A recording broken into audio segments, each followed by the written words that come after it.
Yeah, thank you. So the hopefully means I hope we get to it. The applications are there, but we may not get to it. Let's hope. Okay, so a little bit of introduction.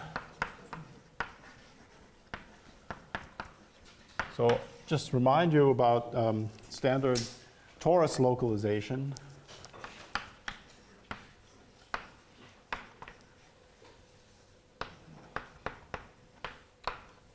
So Charanya already mentioned this, but let me just say.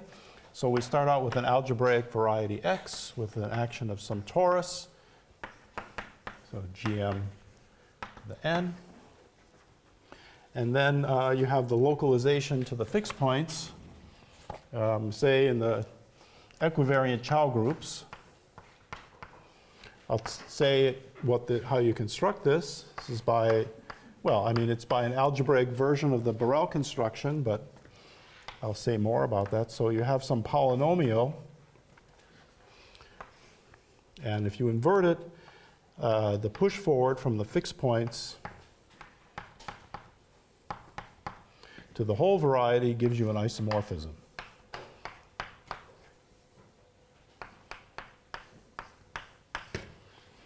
Okay, and then of course here 1 over p. So to explain a little bit, so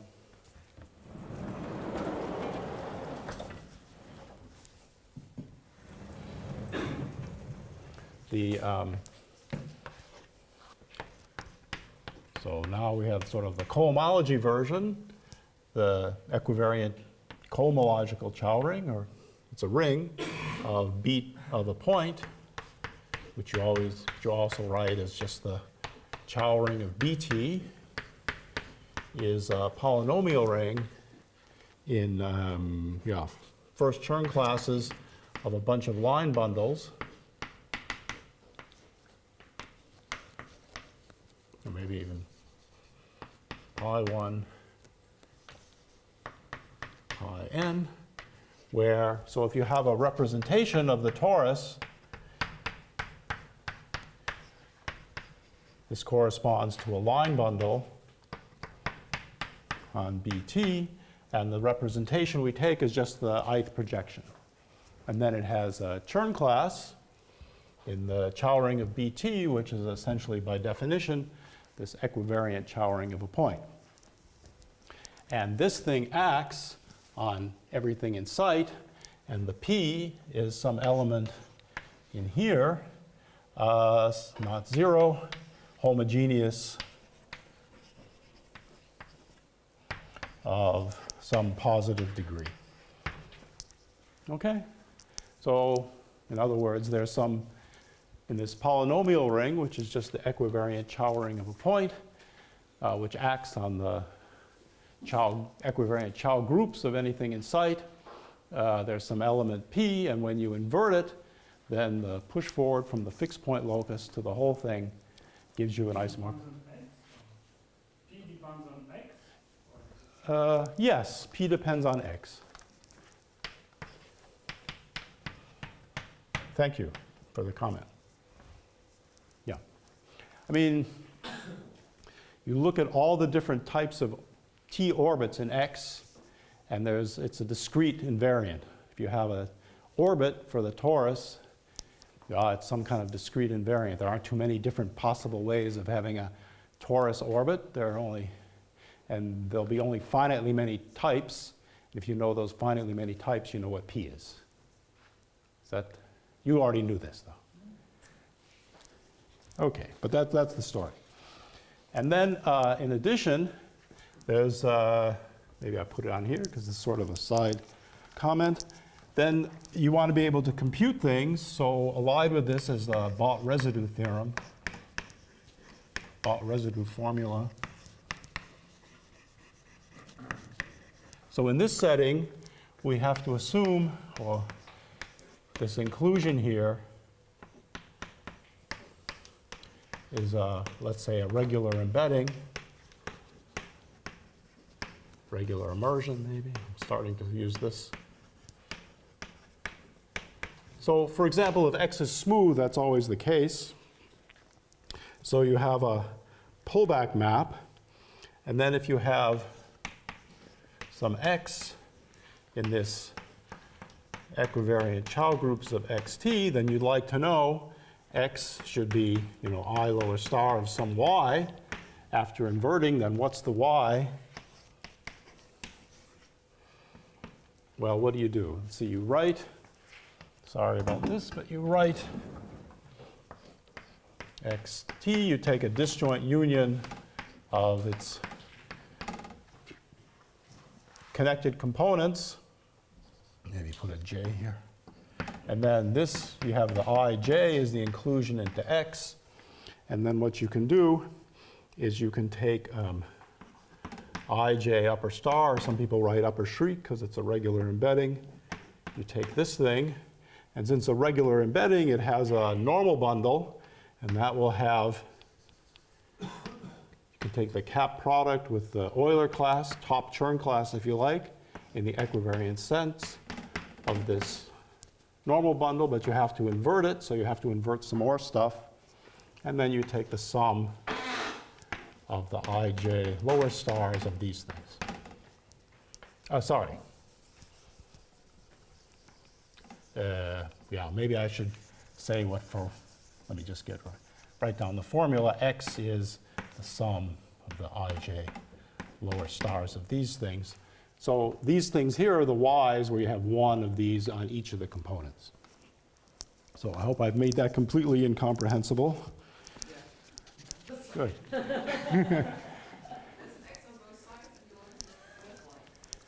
This is the y, this is sort of yj. Yeah, y is a collection of things in the form y1, y, whatever. M, where yj lives on this guy here. Does that make more sense? Thanks for helping me out there. Okay. So the simplest case is when the fixed points are just a bunch of points, finite number of points, and let's say you're usually interested in calculating the degree of some Chern class of some vector bundle on X.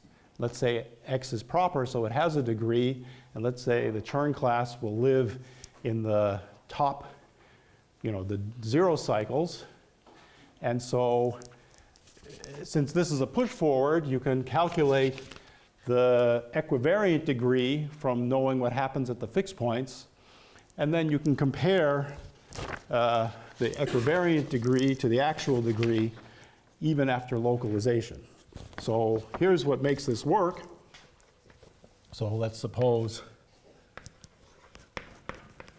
our x is in some Chow 0 t of x. So it has a degree. And so how does this look? You have Chow 0 of x. This is actually, usually the thing you're interested in is really this thing here. You have some sort of forget the t-action map like this. And you're really interested not in the x here, but you're really interested in its image here. That's the thing that comes naturally. And you create the x by putting a t-action on everything you're interested in and giving a lifting of your x bar to some x here. But then you didn't quite get that. You have the localization map.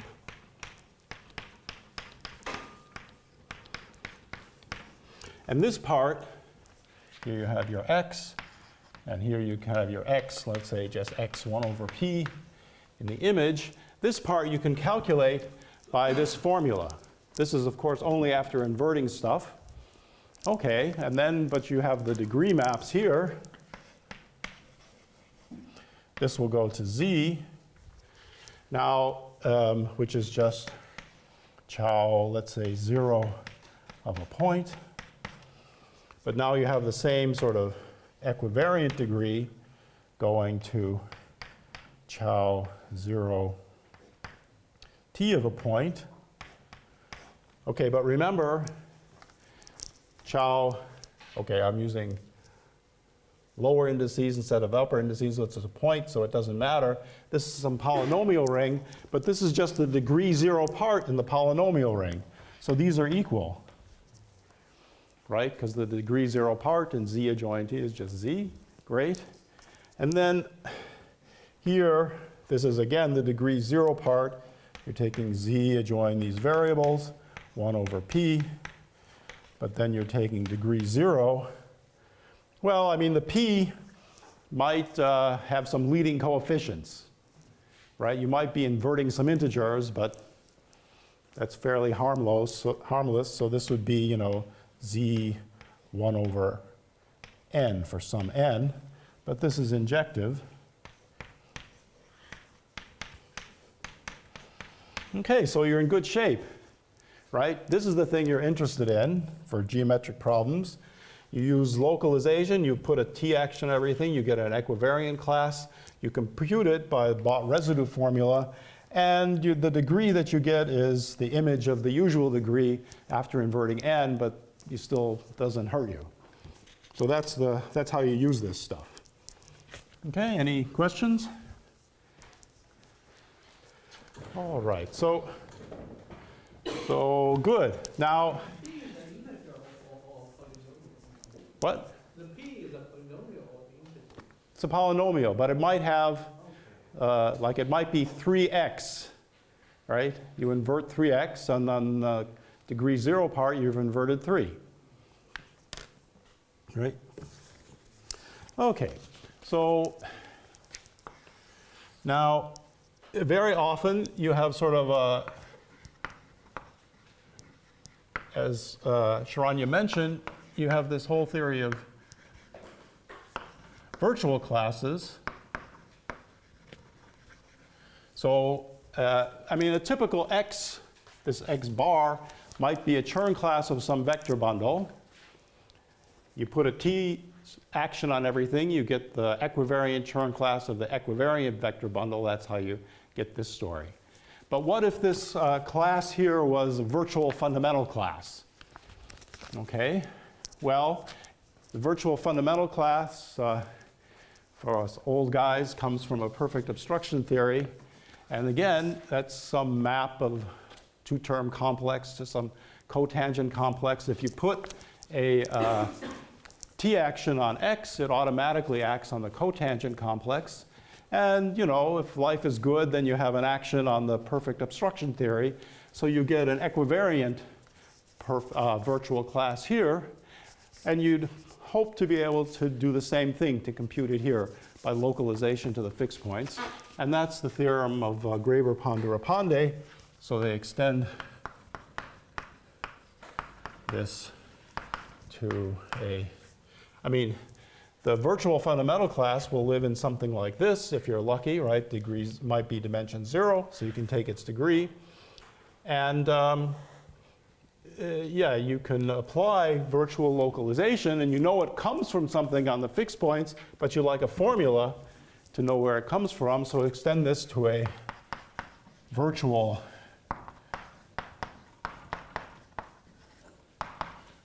Bott residue formula.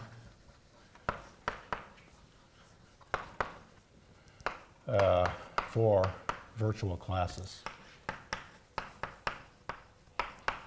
So I'm not going to write down the formula right now. Maybe if we get to it, I'll write down the version of it in the case that I'm interested.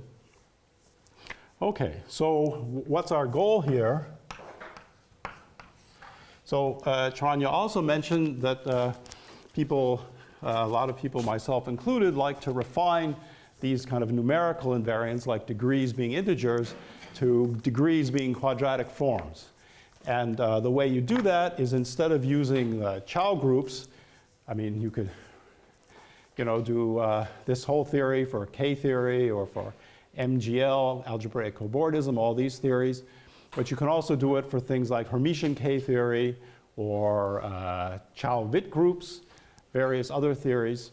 And they will give you degrees living in things like Grothendieck-Witt ring of non-degenerate quadratic forms.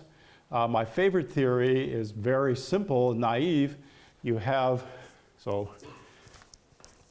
you have GW, say this is like the sheaf of non-degenerate quadratic forms. This actually is a sheaf on, say, smooth varieties over a field K. It makes perfectly good sense. And there's a particular element in here. You have the hyperbolic form. It's a global section. This is just the quadratic form x squared minus y squared. And you can form the quotient sheaf W, which is GW modulo H, the sheaf of Witt groups or Witt rings.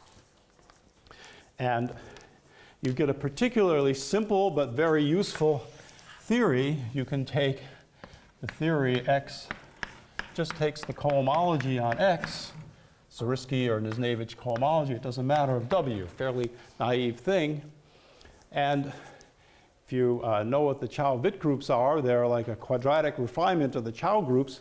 This thing gives you all the essential quadratic information, or at least certainly in terms of degrees, it gives you all the information about the degrees of things in the Chow-Witt groups. But it's sort of simpler to deal with. And the reason it's simpler is that if you know what the Chow-Witt groups are, they map to the usual Chow groups, and they also map to this thing. So they have a dual nature, right? And the dual nature, all the formulas look different depending on whether you're looking at the Chow group side or the Witt sheaf cohomology side. The formulas are not very compatible. And that, is that right? Or it's more or less right. And so that makes life difficult. So, you know, why make life difficult? Make life easy. That's my viewpoint. Okay, so I said that. I'm not going to write it down. Okay, now, this is what we'd like to use. The point is, so I've been using these Chow upper star and Chow lower star. Now you may know that the Chow groups on a smooth variety are also a cohomology of the sheaf. They're a cohomology of the Milnor K-sheaf. But what about the Chow lower groups? Well, that's like the Borel-Moore theory of a cohomology theory. So then there's a way you can write down what the Borel-Moore theory of this thing is, but I'm just going to write it down. I'm just going to call it the Borel-Moore theory of XW. You can think of this thing, roughly speaking, as its algebraic cycles, where the star is the dimension, and the coefficients are elements of the Witt group of the residue field, with some conditions and some relations. So they're algebraic cycles with coefficients in the Witt group, if you like, whatever. And so this is the thing which is analogous to Chow star. It's the analogy. Okay, so, right, we'd like to do localization. Let's try and do torus localization. Torus localization is about cohomology. So what about torus localization? For H star W. Well, it's not a very nice story. The problem is if you take this thing here on BT W, it's just W of K concentrated in degree 0. And one reason is if you take these first Chern classes are like, in general, it's the top Chern class. That's like an Euler class. You take the Euler class in this theory of an odd rank bundle, it's 0. Okay, so there's no way to get any interesting invariance here. And if you had your P in here, it would then be 0. So you could localize with respect to P if you wanted to, but I wouldn't advise it. Okay, so what do you do instead? You don't give up. There's still some hope. Put this all the way up. So what do? You change the group. The group is bad. Ooh, T is bad. So what's good? Instead of, you replace GM one thing you could do is replace it with SL2. And so there's this, complex real dichotomy going on here. The Witt ring of the reals is the integers. So, right? So this thing, this H star W is kind of looking at the singular cohomology of the real points. And SL2 of R is homotopy equivalent to SO2 of R, which is a circle. And we know what the classifying space of a circle is. It's CP infinity. So then you're back to the torus, right? Good. So this is actually a theorem of Anianevsky.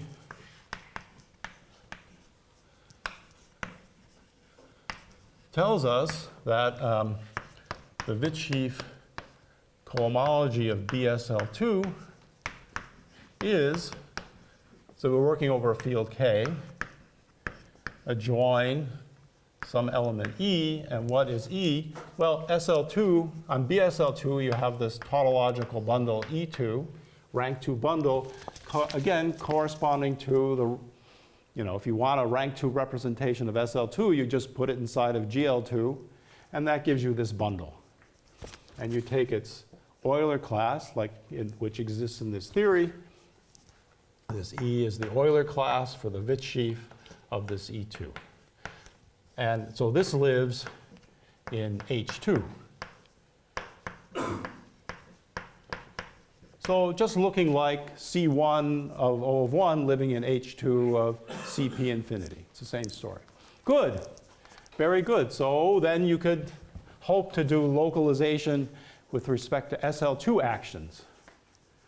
Right? So instead, what about localization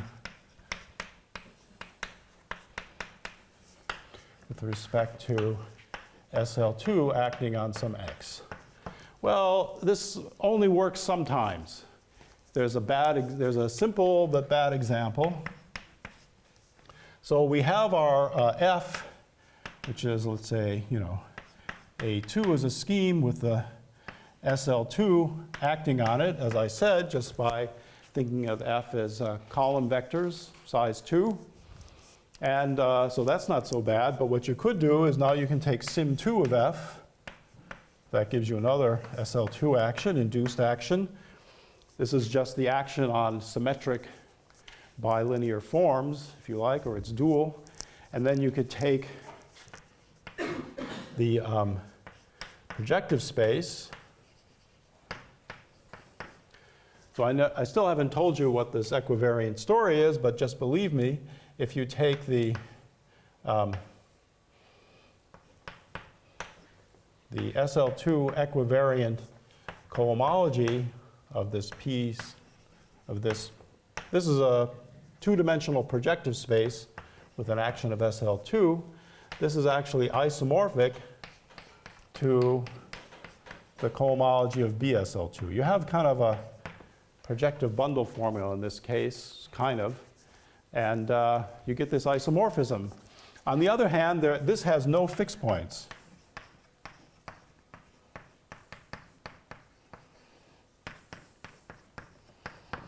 That's not so hard to see.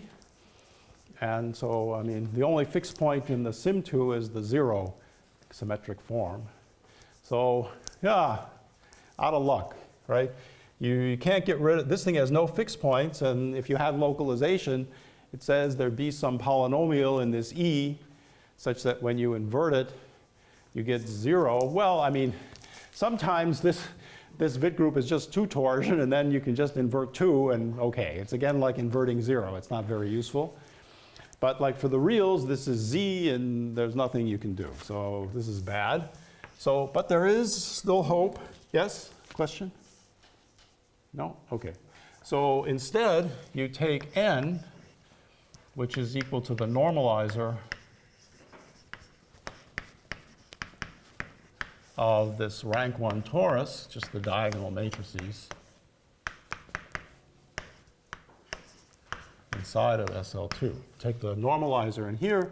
So this is just the subgroup generated by T1, and this extra element sigma, which let's take this, it's an order 4 element. That's the generator for the Weil group.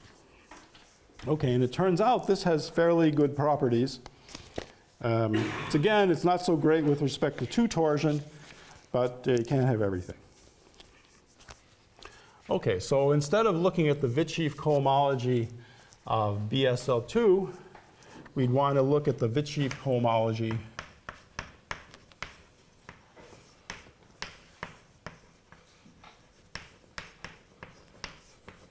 of Bn. So now I'll finally give you a rough description of what that is. How do you define this? In general, let's take some closed subgroup scheme of some GLN. Let's fix this embedding. It turns out at the end, everything's independent of the choice. Just depends on G, but never mind. And then you take, as a model for approximations of a contractible space on which G acts freely, you take this thing inside of n by n plus j matrices. These are the things of rank n. And of course, GLN acts on this freely, so you get a free action of G on this. And now if you have G acting on some x, then you can consider the family of things, you know, x cross this thing here. So this just means you take the product and then have G act diagonally and take the quotient. If you're over a field, this quotient always exists, assuming, let's say, x is some quasi-projective scheme over K. Oops, what did I do? Okay, so this quotient always exists. And then, of course, you could increase J. You put this inside of UN J plus 1 by adding a 0 column. Not the matrices, you know. This thing here sits inside of here by adding a 0 column. Doesn't lower the rank any. Okay, and that gives you an inclusion in here.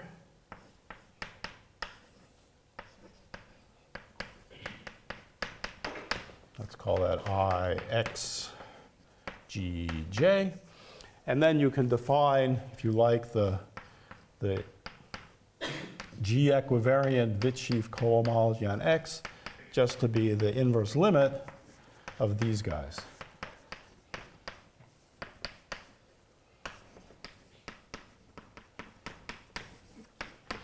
And the Borel-Moore version is defined similarly.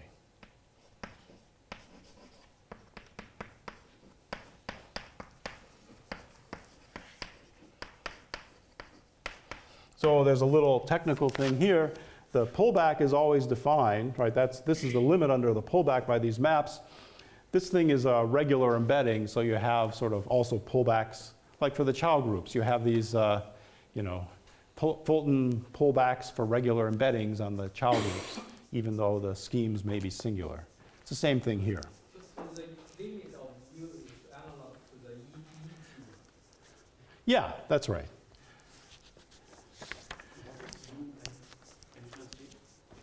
It's this thing here. It's the rank n by n plus j matrices. I mean, it's a particular model for this thing, just to fix ideas, as they say.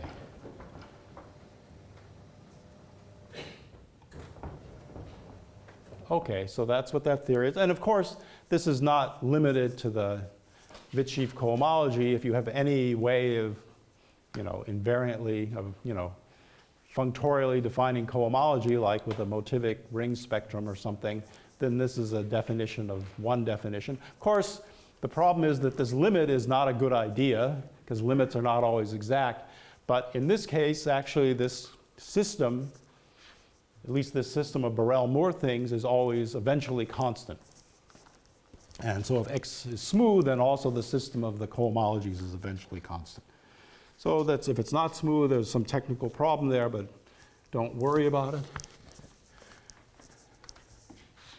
But that's the basic idea. And then, so you could also take I mean, the real way to do this is you take this object here you take the colimit of this object and put it into the right category and take the cohomology or Borel-Moore homology of that colimit object. But I thought I'd rather be a little more naive. Yeah?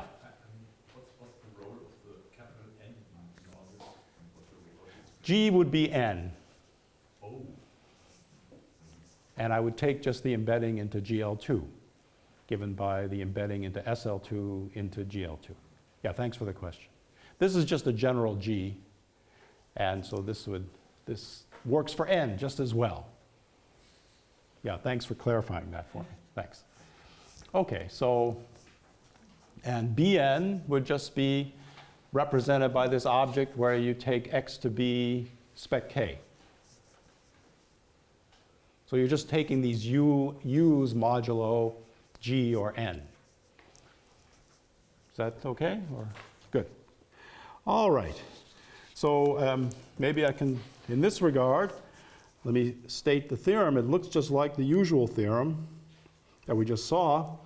Oh, maybe I should say, what's the Vitchev cohomology of Bn? That's what we want to know. H star Bnw. Can you see this? It's a bit of a shadow here.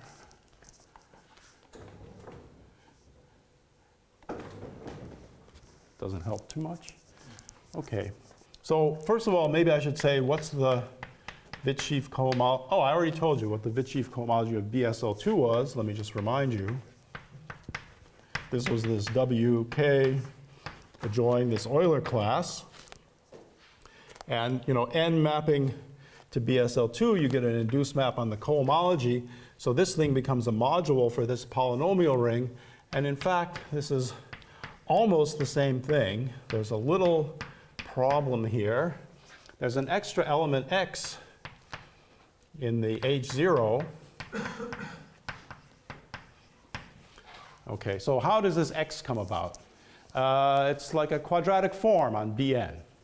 How do you get an interesting quadratic form on Bn? Well, I mean, n maps to n modulo t, which is z mod 2. And of course, this maps to gm by, you know, the generator. Let's call sigma bar the generator, goes to -1, right? Just plus or minus 1, the representation. Okay, and this gives you a line bundle. Let's call it gamma on Bn. Two-torsion line bundle. Well, it's a two-torsion line bundle. You have a quadratic form. X goes to x squared. Well, x, you know, t maybe. T goes to t squared, sending gamma to gamma tensor 2, which is just the trivial bundle on Bn. That's your quadratic form giving you x.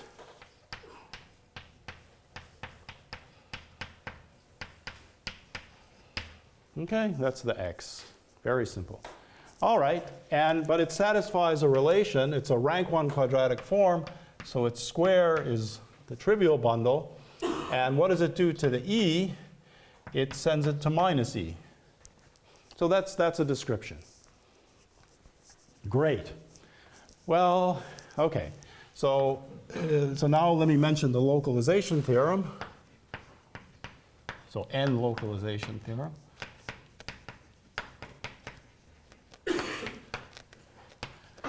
So Charanya is going to mention like a very nice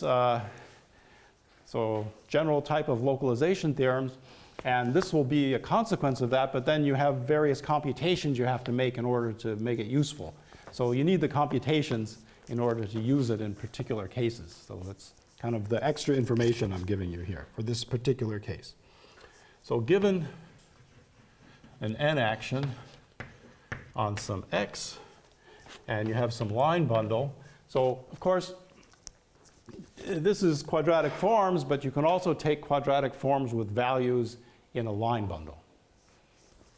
So that gives you this W of L, which I'm going to use here. So it's not so important, but just so you know, there is an integer m bigger than 0. So here we have this inclusion of the, we localize to the t fixed points. So there's it's a little not quite optimal. So then you have the n equivariant Borel-Moore homology of the t fixed points, W, and you assume that the n acts also on the L. It's an n linearized bundle, line bundle.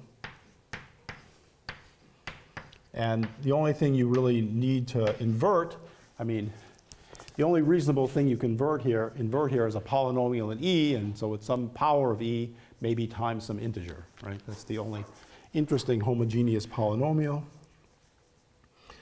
And then this is isomorphic by this inclusion here to the Borel-Moore homology of X, here again with 1 over ME.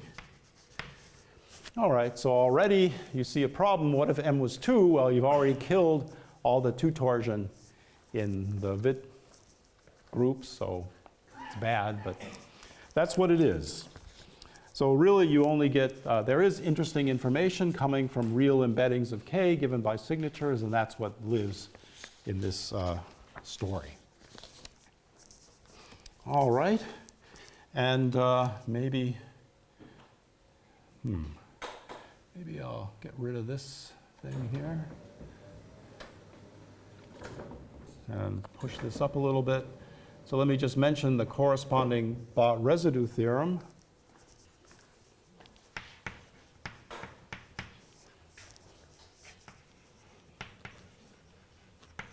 So it looks essentially the same. I mean, it's the same theorem. You take have this inclusion, you write this as a disjoint union of components. And this is the inclusion ij. And then, so after inverting, you have to invert a little more, of course, because we're going to, well, let's say m times m prime, some positive integers, times, really you're inverting m times m prime e for these product of integers, then for x in your equivariant Borel-Moore homology, then x is equal to same formula.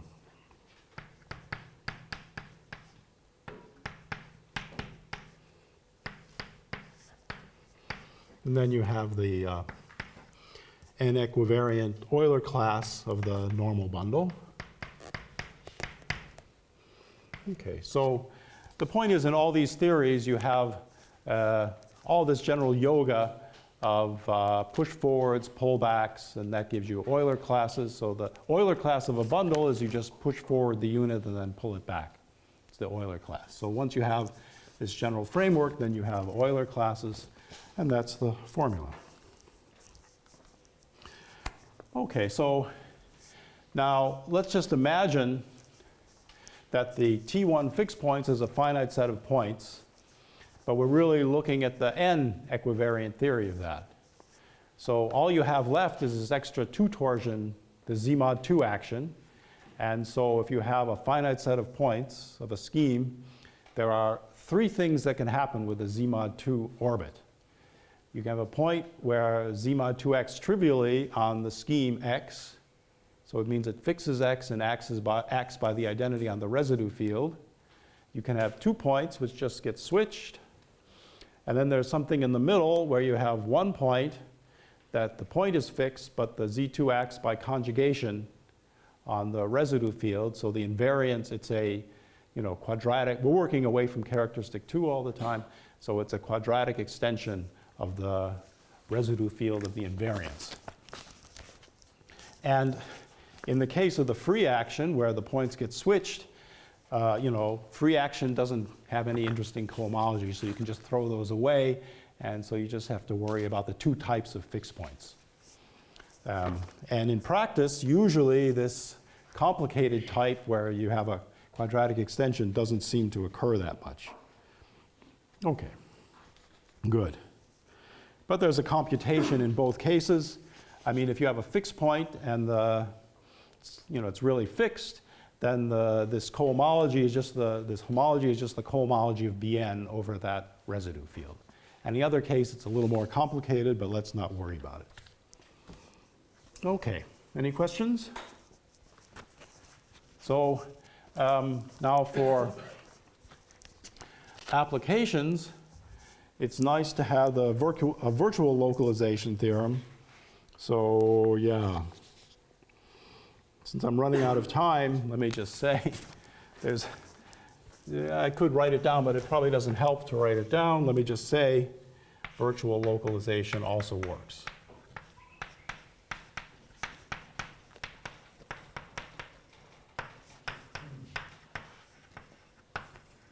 So maybe just I should say, if you have phi from perfect obstruction theory on this scheme X, then you get some virtual class.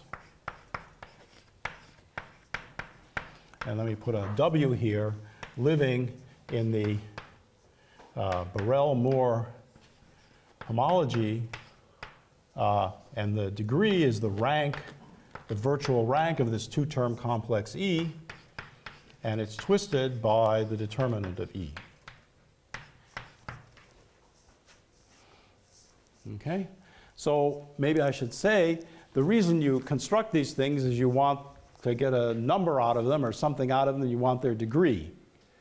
So in order to get their degree, remember the degree map, if X is proper, goes from this to W of K. So you need the rank to be 0, just like in the case of the Chow ring, but you also need the determinant to be trivial. Well, for quadratic forms, being a square is just as good as being trivial. So to go from here to here, you need two things. You need the virtual rank of E to be 0, and you need an isomorphism rho from the determinant of E to some square of some line bundle. So if you have that, this data is called an orientation. So in a situation coming from a numerative geometry, if you want to get a degree in the Witt ring out of a virtual fundamental class, you need the perfect obstruction theory to be rank 0, and you also need to have this orientation. Now, very often, what comes up, are these so-called symmetric perfect obstruction theories. Then this is automatic. Okay? But you still have it even in cases where it's not symmetric. It could just be a little twist of something symmetric. But does this depend on the obstruction theory, the degree that you get in the end? Well, the class depends on the obstruction theory already. Yeah. Yeah. The degree is going to depend. Yeah. But the degree also depends on this thing. So you want to, it's like for real manifolds, right? If you want to take the degree of a class, you have to choose a trivialization of some bundle, an orientation bundle, and usually have, plus or minus, right? There's nothing that tells you that it's plus or that it's minus, right? But then when you have an identity, then you change both of them by the same sign, so the identities don't change. So it's very similar. Okay, I should just say, yeah. And then in interesting cases, you can put an n action on everything, and then you get an equivariant class, and you can apply virtual localization to make the computation. Okay. So that's what we'd like to do. Okay. That's the story. I want to try and illustrate it, but there's two problems with making this work. Okay, let's see, maybe I should do this. Can I do this? Can I do two at once? No. Okay. There's two problems with making this. One I already mentioned is this fact that the localization method will almost certainly get rid of any two-torsion information. So we accept that and say, well, what else can go wrong? And here's what else can go wrong. So you remember here it is, in the torus localization, here it is. This is what we want to compute. We make it T equivariant, and this is what we can compute. And the difference between the two was just inverting some integer, so we were happy to do that. Now, if you do this same diagram, I mean, it's all happening here. So let me just write the bottom part of this diagram when I'm trying to do localization with respect to the Wittschief cohomology with respect to the group N. What replaces this bottom row is the following.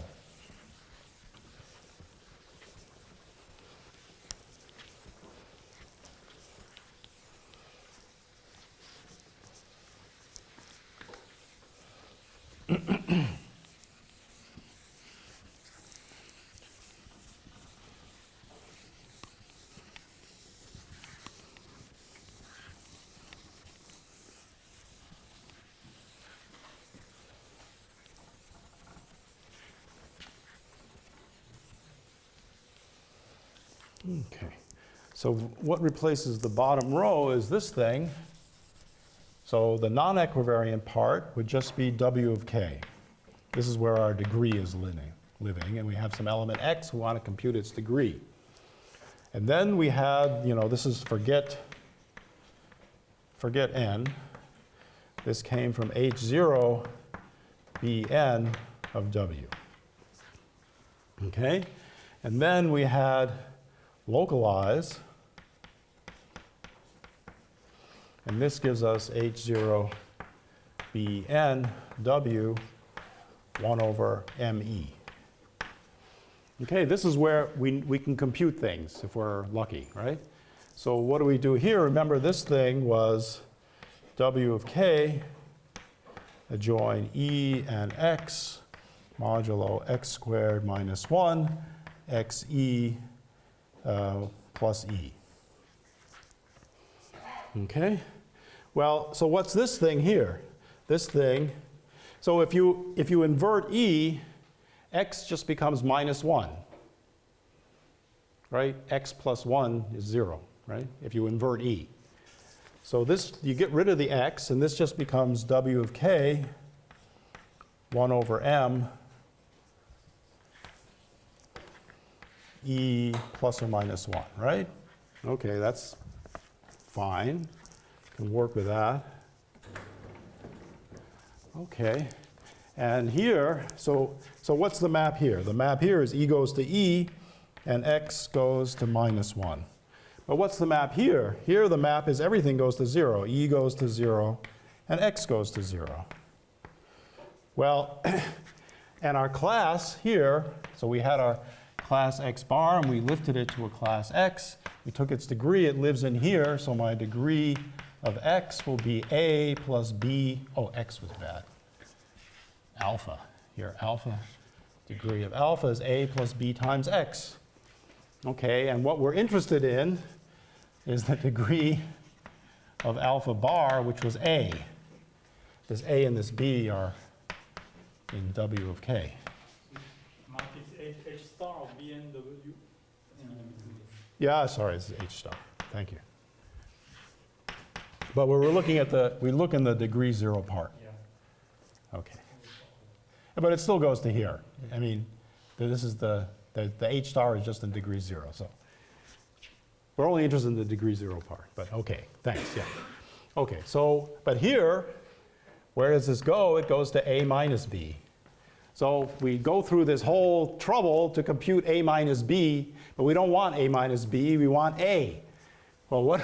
It's not good, right? So okay. So what's the solution? The solution is, what if our n action b, well, the degree is in the degree 0 part of this ring. The degree 0 part, H0 Bn, thanks for asking. Hope you can see this, is W of k times 1 plus W of k times x. Who asked the question? Yes. Well, you have an element in this direct sum. It's a plus b times x. Oh, this is B. The b, the coefficients of whatever your element. That's why I was confused. That's all. I just couldn't read. Ah, It's a B, not an H. that's a B. That's what I wrote. Thanks for the question. Okay, but is the problem clear? Right? Here I have my equivariant element. This is the thing that I want to compute. It gets rid of the x. The x goes to 0. But here the x goes to -1, so I've got a problem. This is what I can compute. That's what I want to compute. And it's not so good. So what's the trick? The trick is, suppose the n action on my x actually comes from an SL, let's say, I don't know, SL2 to some action, right? SL2 action on x. Or it doesn't even have to be SL2. It could be some product of SL2s. Because let's just do the case of SL2, and you'll see the idea. It works just as well for a product of SL2s or an SLN or whatever you like. The point is, if that's the case and everything lifts to something with an SL2 action, then this class here, you have a different lifting to an alpha tilde living in H star of BSL2 W, which was just this W of K adjoin E. So if you can do this, then the B is 0. There's no X. So this implies B equals 0, and we're happy. How can I draw a happy face? Can I draw a happy? Okay, so that's, and this always happens, as far as I know. Maybe not SL2, but if you have SL2 to the n, then again, instead of having a polynomial ring in one variable, it's in n variables. The constants are still just W of K. All right, good. So that's the solution. So maybe that's the solution. Of course, the other problem is you have this guy here. You're never going to be able to control what the m is, so you have to forget about the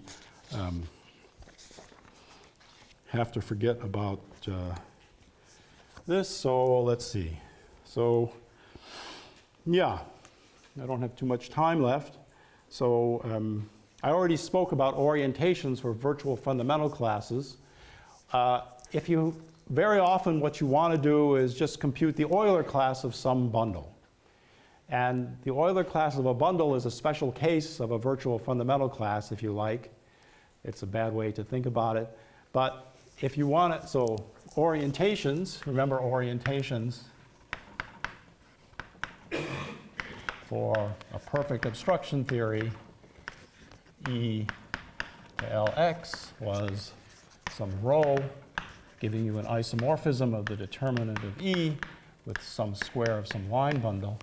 Now, if you translate that into some vector bundle, V over X, then you have the notion of a relative orientation. So the point is, what's the perfect obstruction theory that corresponds to V? It's this perfect obstruction theory.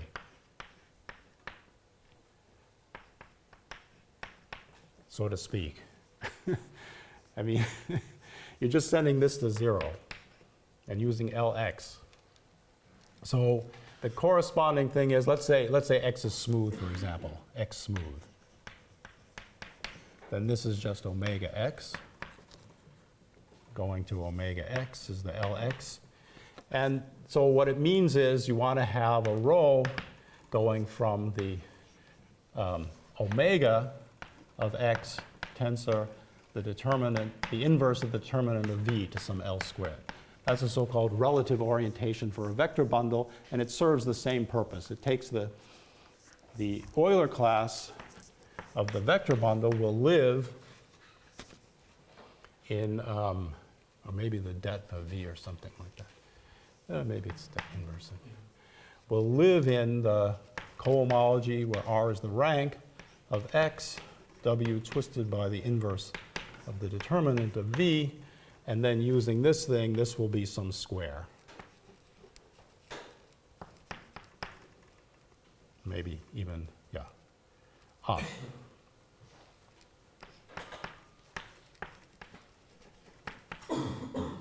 And then you have a Poincaré duality isomorphism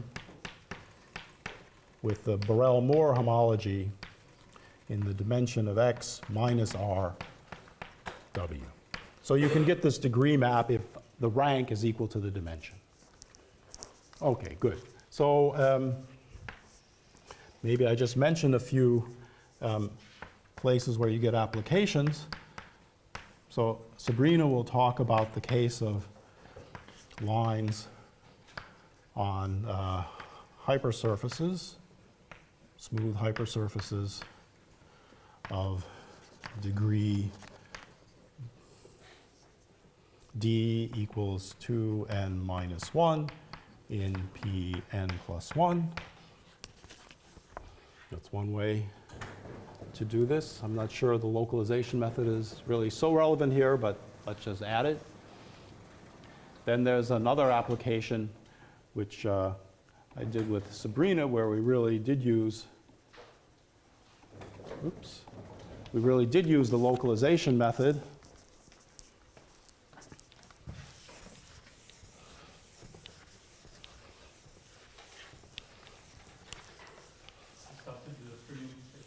What's that? We started 3 minutes ago. Oh, that's good. So that means I can talk till 1:45, right?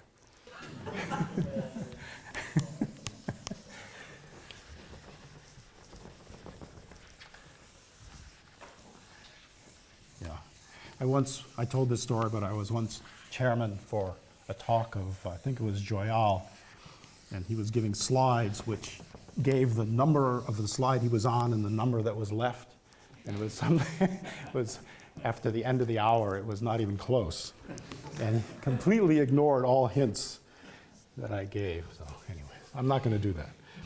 Okay, so that was one. The other one, which was with myself and Sabrina, was computing the number of twisted cubics on a hypersurface of degree d in Pn plus 1, where now you need to have something like 3d plus 1 is equal to 4n, plus a congruence, and I forgot the congruence to give the orientation. So sometimes it doesn't, so in the case of lines, you always have a relative orientation. In this case, you don't. And now here's something for dt invariants. So this is new. This uses virtual localization.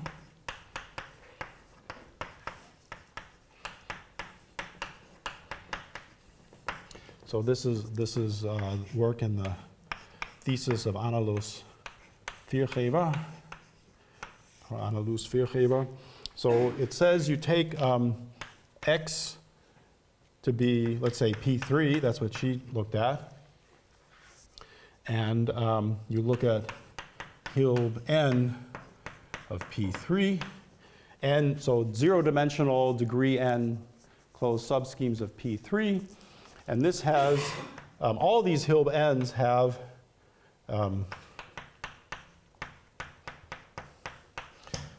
Donaldson-Thomas virtual Donaldson-Thomas perfect obstruction theory.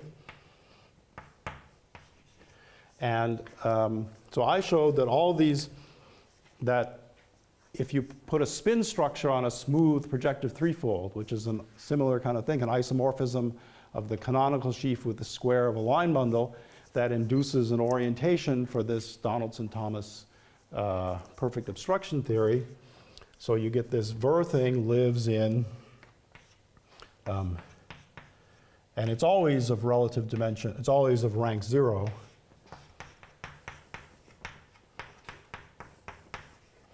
So it has a degree, and let's call that the, IN of P3W, and it lives in W of K.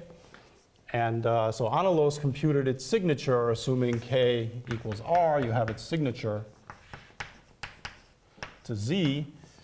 And she got, the computation. So the first thing is that all n odd implies these INs are 0. And you got I I2 was 10, I4 was 25, and I6 was minus 50. There, unfortunately, the method stopped because the fixed points, once you get past this point, when you take the n action, are no longer isolated, so she couldn't work anymore. So let me just conclude with mentioning a new result of myself and Filmmaker. We look at these in of P1 cubed, and there we're more lucky. So if you take the we can actually compute all of these. You take the generating function of these things, or really the signatures of these things. Maybe we'll work over R if you like. Then this is equal to this McMahon function of q squared to the minus 8. Okay, so, and we actually have, so they're all 0 for n odd, just as before. And we actually have a conjecture that this thing is also, this same thing looks like m of minus q to the minus 10, up to order whatever, 6 or something, to and including order 6. So it works out for that. And let me just finish with our conjecture that if you have X, a smooth projective threefold with spin structure, so it means you're given an isomorphism from the canonical sheaf of X to the square of some line bundle, then you have, then this generating function, 1 plus the sum, forgot the q to the n here, 1 plus the signature of these in of x, w, where I'm sure you know what I mean by this, q to the n, is equal to this McMahon function of minus epsilon q squared minus epsilon to the signature of the Euler class of the obstruction bundle for the perfect obstruction theory on Hilb 2. And epsilon is equal to, what is it? It's equal to +1 if this canonical sheaf on X is congruent to 0 mod 4 pic, and it's equal to -1 else. So it's always a square by assumption, and if it's actually a fourth or higher power of 2, then you get a +1. So this kind of agrees with the story here. Okay, well, I went over time. I promised I would, and so thanks very much for listening.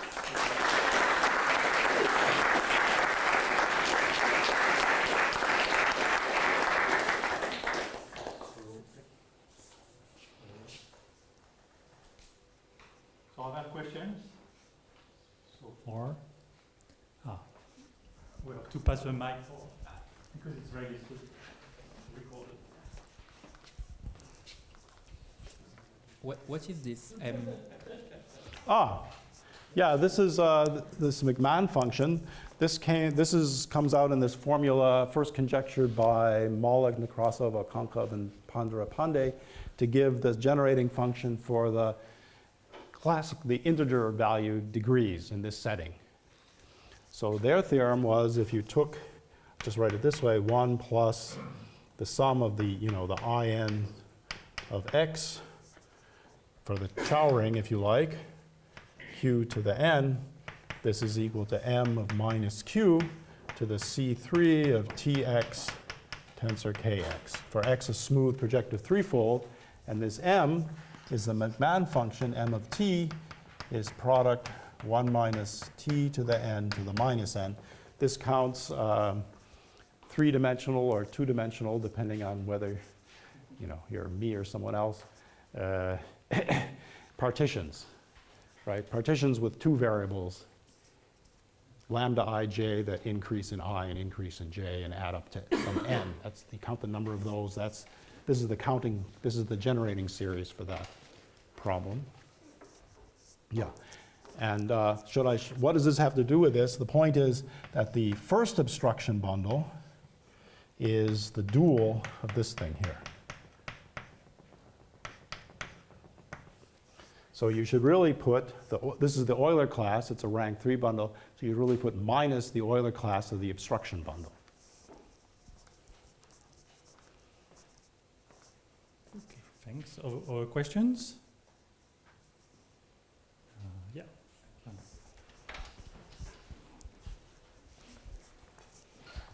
So Mark, I have a question. I'm curious about the theoretical part.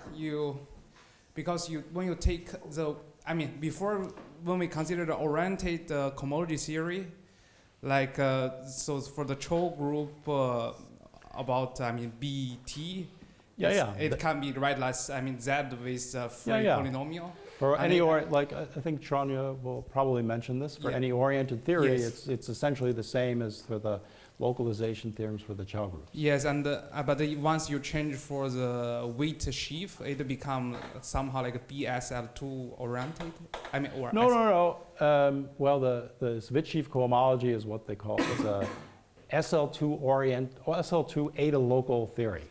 Okay. And so my former student Alessandro D'Angelo worked out this kind of thing for an arbitrary SL2 eta local theory and got a very essentially the same story generalized to that. So I'm just curious about if I give you any reductive group, should there exist kind of sheaf such that?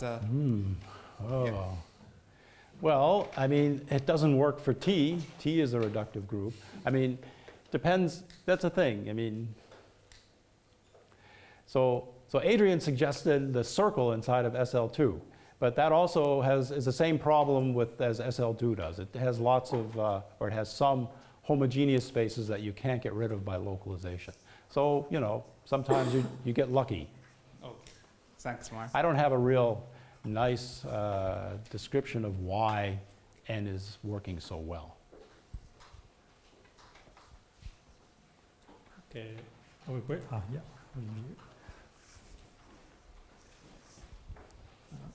Just to be clear, you have to take the signature because you have to invert some integer that might be even, right? Well, that's part of it to compute these things. Right. In this part, we compute the signature because that's what we get from the localization theorem. You can't get more than a signature from the localization because you don't have any control about this integer that you have to invert. However, this raises an interesting point. What about this formula? So you'd like to get rid of the signature in this formula too. So that could be achieved if you have the so-called power structure on the Witt ring. You want to be able to take a power series. I mean, if you forget the signature here, this is a power series with coefficients in the Witt ring. And you'd like to be able to take that, well, this is just a power series with integer coefficients, but you'd like to be able to raise it to a power which is an element in the Witt ring, whatever that means. And there's a general theory of what that means, so-called power structures, and there certainly are power structures on the Grothendieck Witt ring. I don't know if they pass to the Witt ring, but anyway, raises an interesting question. Thank you. I think we should stop the question here, but of course you could ask Marc questions after. Yeah, and I want to thank the organizers. I should have thanked at the beginning. Thank the organizers for inviting me. It's a real pleasure to be here again. So let's thank Thank Marc you for again. listening.